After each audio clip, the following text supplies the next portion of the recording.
Welcome sa aking YouTube channel, Kroy Narag Officials. At sa video to, another sharing knowledge, another DIY repair yung ating gagawin. Kaya, rekta na tayo sa ating gagawin. Sa video na to, magpapalit ako ng shafting. Balitong shafting na to, sira na. Sobrang lalim na yung gasgas niya, kaya papalitan natin. Hindi na kayang habulin ng liha. Kaya, papalitan natin ng bago. Bumili ako ng bago. Kung kayo bibili ng shafting, dalhin nyo itong luma para mapagparehas nila kung ano yung ibibigay sa inyo doon sa mga pagbibilhan nyo, so, sa mga suki nyo tindahan ng bilihan ng parts ng electric fan para mailapat nila. Dapat kasi yan parehas parehas yung haba, tapos yung thread niya dito, tapos yun dito sa butas din. May iba't ibang size kasi ang shafting. Kaya dapat dalhin nyo yung luma nyo. Sa pagpapalit naman, ganito naman gawin nyo. Tanggalin nyo muna tong spacer. Tapos, ang gawin nyo is sukatan nyo to. Ito. Sukatan nyo kung gaano kahaba. Pwede kayong gumamit ng stick or wire. Wire na pang padukat. Para meron kayong basihan mamaya pag ibabalik nyo na yung, pagka ilalagay nyo na itong bago. Kaganito. Ganyan siya kahaba.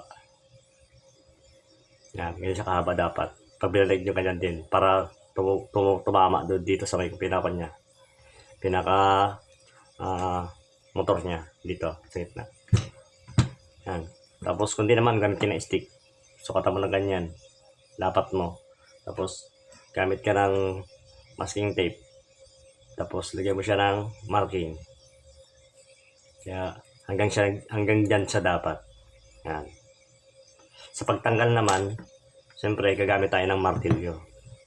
Martilyo yung gagamit natin nito. Pupukpukin naman natin dito sa may bandang likuran. Ito yung papunta sa gearbox. Pagka tatanggalin nyo, dito kayo magpupukpuk. Pwede rin yung gumamit ng tubo. Yung ganito tubo. Papatong nyo yan. Ilalagay nyo yung ganyan. Tapos, pupukpukin nyo na lang. Pupukpukin nyo dito para matanggal. Ako ginagawa ko na lang, hawakan ko na lang para mas hindi ko kasi mailipat yung camera kaya hawakan ko na lang. Pero pag kayo, pwede nyo gumamit ng ito, tubo. Ipatong nyo lang yan. Ipatong nyo. Tapos, pukpukin nyo dito. Tanggalin natin.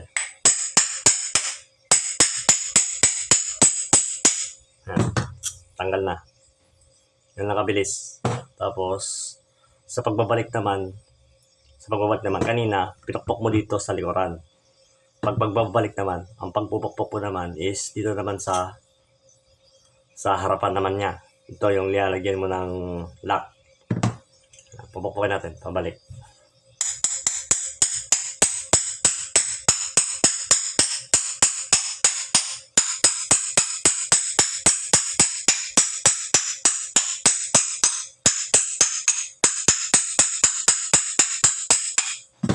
Tapos sukatan natin.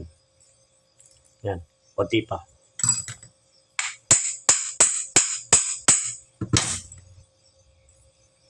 Yan.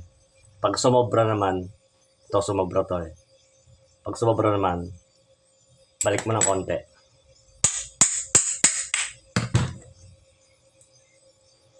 Yan. Sakto na. Yan, balik na. Saktong-sakto siya. Yun lang kadali kung magpalit ng shafting. Pag naibalik mo na, lagyan mo na yung spacer niya.